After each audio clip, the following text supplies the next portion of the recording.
5 August যখন গণঅভ্যুত্থানটা ঘটে গেল, তার আগের স্বৈরাচারী সরকারের পতন হলো, তখনই কিন্তু একটা স্বাভাবিকভাবে প্রত্যাশা ছিল তারেক রহমান আসবেন।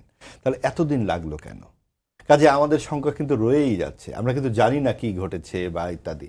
এই সব কিছুর পরেও আমাদের যুক্তিবাদী মন কি বলে, তার মানে আমাদের আমাদের জানার বাইরে নিশ্চয় অনেক অনেক হিসাব নিকাশ, অনেক সমীকরণ আছে।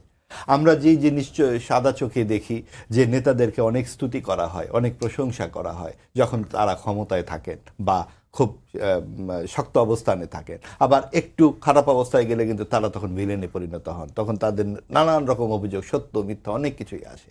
অর্থাৎ রাজনীতিতে কে কখন রাজা আর কে কখন ভিলেন, এটার খুব দিন রাতের মতোই এদিক ওদিক অবস্থা। আমরা প্রত্যাশা করব তারেক রহমান যাতে এই সব কিছু মিলিয়ে একজন মানবিক নেতা হিসেবেই মানুষের সামনে থাকেন, তাকে যাতে সমালোচনা করা যায়, ভুল ত্রুটি সকলেরই থাকবে, কিন্তু বাংলাদেশ যে কারণে হয়েছিল, যেই মুক্তিযুদ্ধের যেই চেতনা, সেই চেতনা যাতে বাংলাদেশ বহমান থাকে বাংলাদেশে, সেটি জানে তারেক রহমান লক্ষ্য রাখেন। আমরা কিন্তু সম্প্রতি তার বিভিন্ন বক্তব্যে মুক্তিযুদ্ধের প্রসঙ্গে তার বক্তব্য আমরা শুনেছি, এটা খুবই ইতিবাচক।